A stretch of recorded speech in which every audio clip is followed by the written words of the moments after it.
Alleluia, Alleluia, Alleluia,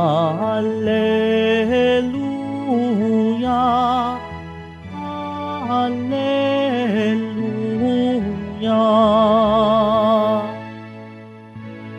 Si Kristo ay naging dukha upang tayo'y managana sa bigay niyang pagpapala. Alleluia,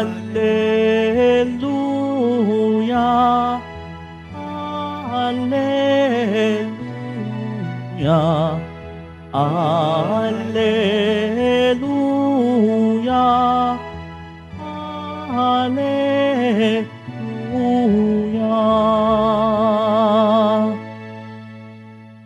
Sumayin niyo po ang Panginoon. At sumaiyo rin. Ang pagbasa sa mabuting balita ng Panginoon ayon kay San Mateo. Papuri sa iyo, Panginoon. Noong panahon na iyon, sinabi ni Jesus sa kanyang mga alagad, "Sinasabi ko sa inyo, napakahirap mapabilang ang mayayaman sa mga pinaghaharian ng Diyos. At sinasabi ko rin sa inyo, madali pang makaraan ang kamelyo sa butas ng karayom kaysa pasakop sa paghahari ng Diyos ang isang mayaman."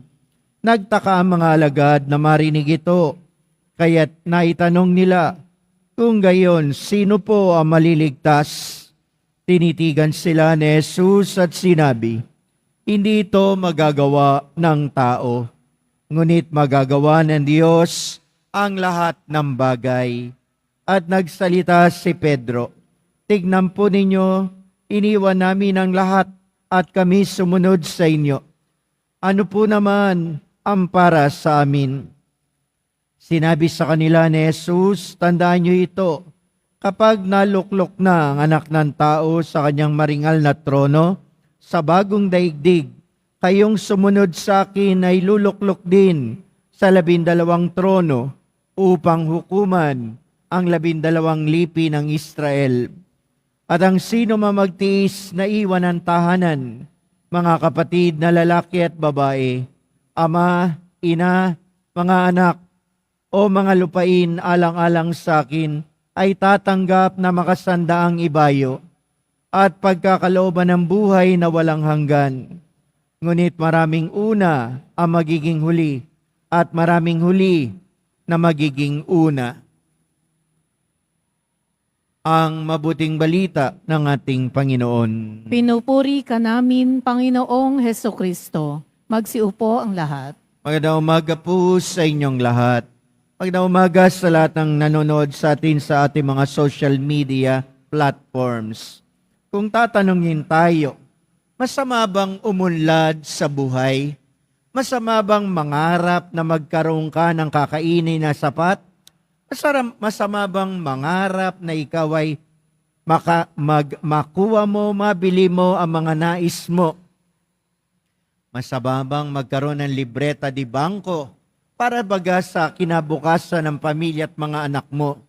Masama ba magkaroon ng bahay at lupa? Masama bang magkaroon ng mga bagay sa mundong ito para naman sa kaluluwag ng pamumuhay natin? Masama bang mangarap para sa mga anak, sa mga apo? Masama bang bigyan sila ng magandang kinabukasan at umunlad ang buhay? Masama bang tumira sa condominium unit? Masama bang matira sa bilyas? Masama bang magkaroon ng farm? Masama bang magkaroon ng kaluwagan sa buhay? Hindi po. Ano ang masama? Ang masama ay yaong maging alipin tayo ng kung ano meron tayo. To be slave of the things that we possess. We possess, not they possess us.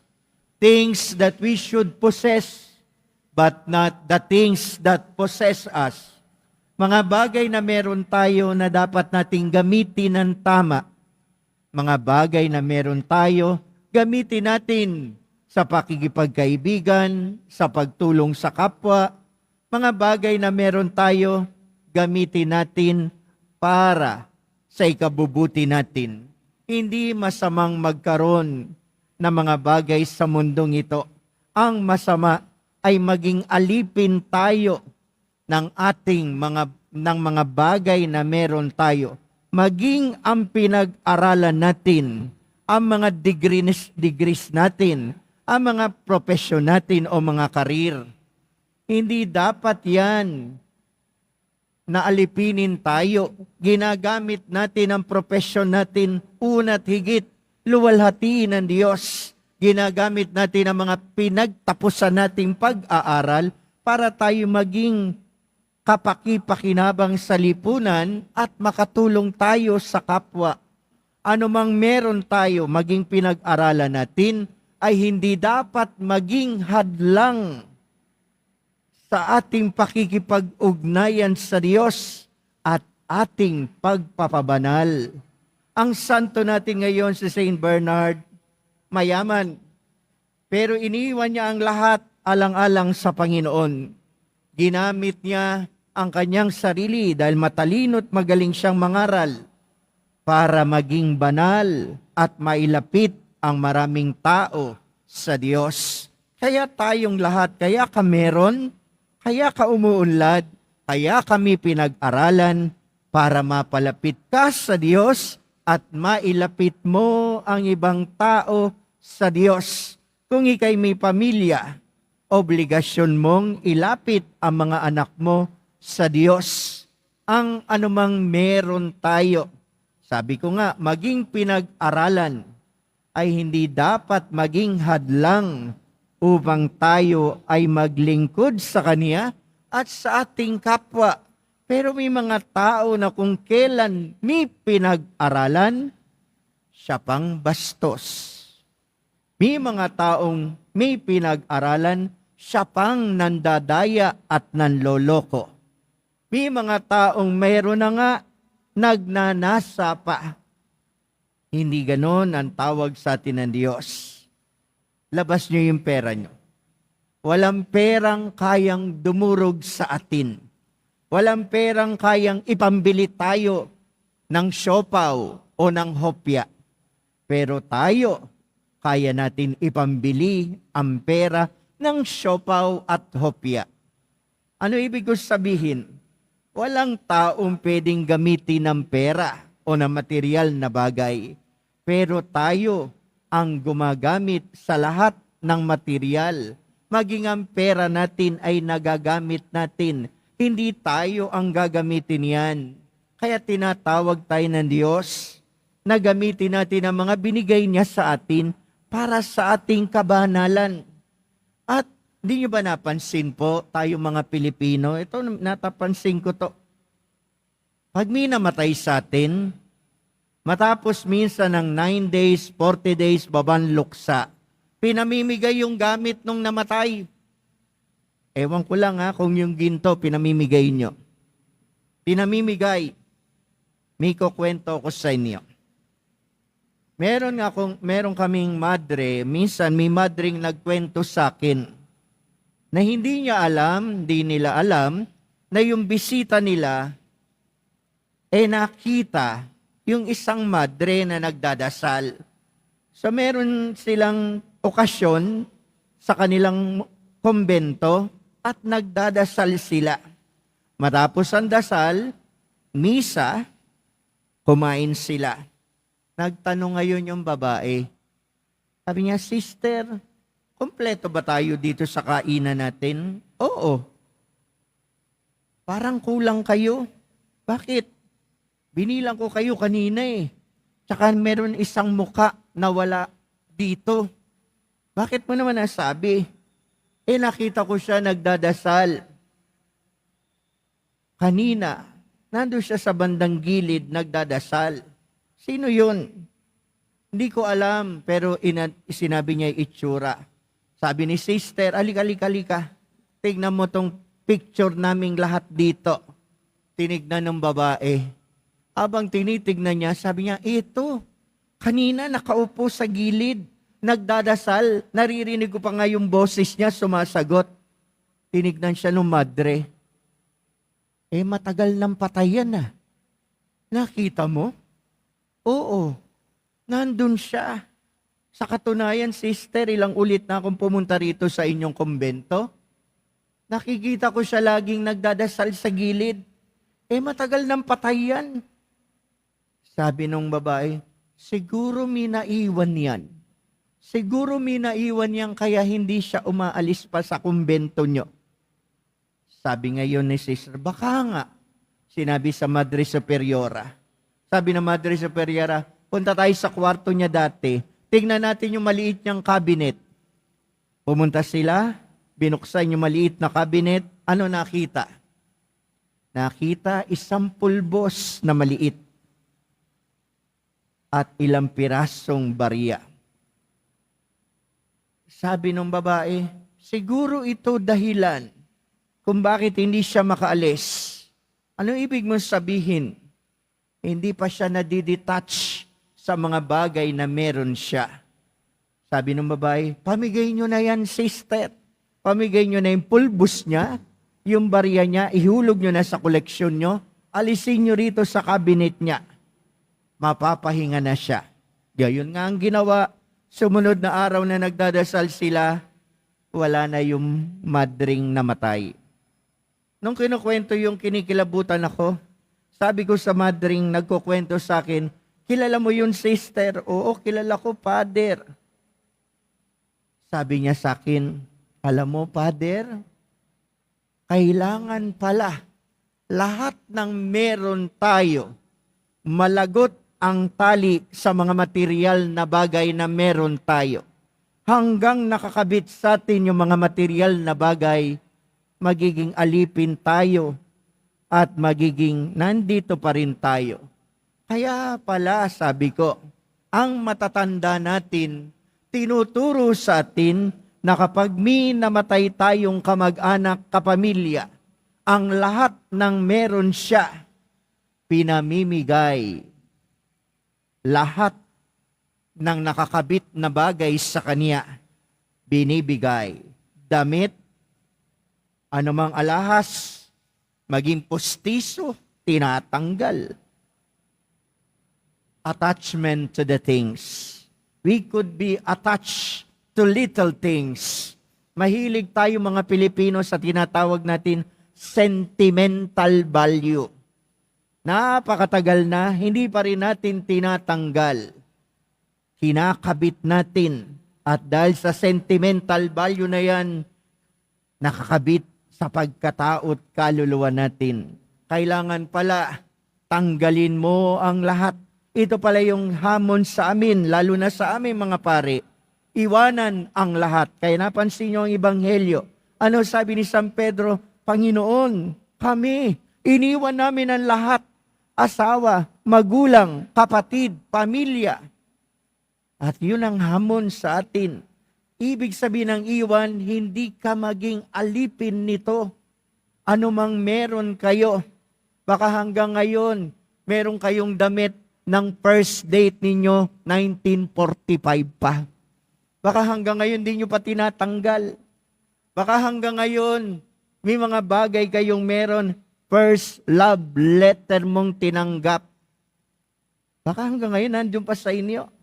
May mga bagay ka, basag na yung baso, nandun pa. Ay, unang regalo yan ng shota ko. Baka hanggang ngayon, nandun pa. Detachment from things. Alisin ang lahat. Alisin ang hadlang upang tayo. Ginagawa ko lang konting katatawanan. Pero maraming bagay kuminsan na umaalipin sa atin. Kaya wala tayong panahon sa Panginoon. Maging ang mga trabaho natin, maging ang mga profesyon natin, kung minsan nagiging hadlang. Maging pamilya natin, kung minsan nagiging hadlang para maglingkod ka sa Diyos. Mga sentimiento at sama ng loob natin, nagiging hadlang para maging banal tayo. Napakaraming humahadlang sa atin. para ibigay ng buong buo ang sarili natin. Baka ngayon na nagsisimba ka, meron kang sentimiento. Hindi ka maririnig ng Diyos dahil sa mga sentimiento mo. Baka hanggang ngayon, ang tagal na nagkasala sa iyo, ang kapitbahay mo. Baka hanggang ngayon, alipin ka ng galit at sama ng loob. Tinatawag tayo ng Diyos, bitiwan ang lahat. Lahat, hindi lang material na bagay, kundi lahat ng umaalipin sa atin. Selosa ka, seloso ka. Bitiwan mo yan. Mapag-isip ka na masama, mapagduda ka, bitiwan mo yan. Lahat ng umaalipin sa iyo, bitiwan mo at kumapit ka lang sa Diyos. Kaya sa ating pagninilay ngayong umaga, tinawag tayo ng Diyos. Ibigay ang sarili natin sa Kanya. At lahat, sabi niya, susuklian niya tayo ng higit-higit sa lahat. Andito ang poong Jesus Nazareno. Bigay mo sa Kanya ang iyong sarili. Bigay mo. Di ba, lagi ko sinesermon sa inyo? Hindi naman ako magiging pari dito.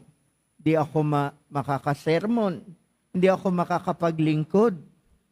Kung hindi siya nagmilagro ng ilang ulit. Hindi lang ilang ulit.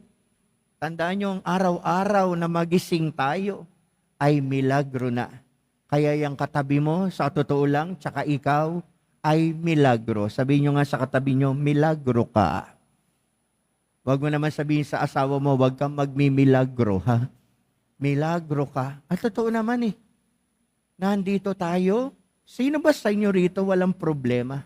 Sino sa inyo, tulad ko, may sakit, matindi ang mga karamdaman ko, ang makatayo sa harap ng poong Jesus Nazareno, ang makapaglingkod sa Kanya, ay isang milagro para sa akin. Kaya kayo na nakikita ko, mga milagro kayo ng poong Jesus Nazareno. Sino sa inyo hindi dumanas ng pagsubok ng buhay? Sino sa inyo rito hindi lumuha? Lahat kayo, tayo, ay milagro ng poong Jesus Nazareno. Amen ba? Amen ba? Tandaan nyo yan ha, milagro tayo ng Diyos dahil nasa atin siya. Ang lahat na nangyayari sa atin, kaya nakakayanan natin, ay milagro niya. Kaya tayo lumalakas at gumagaling. Milagro niya. Nakakapasa sa board exam. Milagro niya. Nagkakaroon ng kakainin sa araw-araw. Milagro niya. Hindi tayo napapahamak. Walang sakuna sa buhay natin araw-araw. Milagro niya. Kaya tandaan mo yun. Every day is a miracle. And you are a miracle. Sabihin mo nga sa sarili mo, milagro ako ng poong Jesus Nazareno. Sabihin mo malakas. Poong Jesus Nazareno. Tandaan mo yan. I am a miracle of the Black Nazarene. Milagro ako. Kaya yung katabi mo, milagro rin yan ng poong Jesus Nazareno. Laban lang sa buhay. Suko mo lang ang lahat. Makikita mo ang araw-araw na milagro ng poong Jesus Nazareno.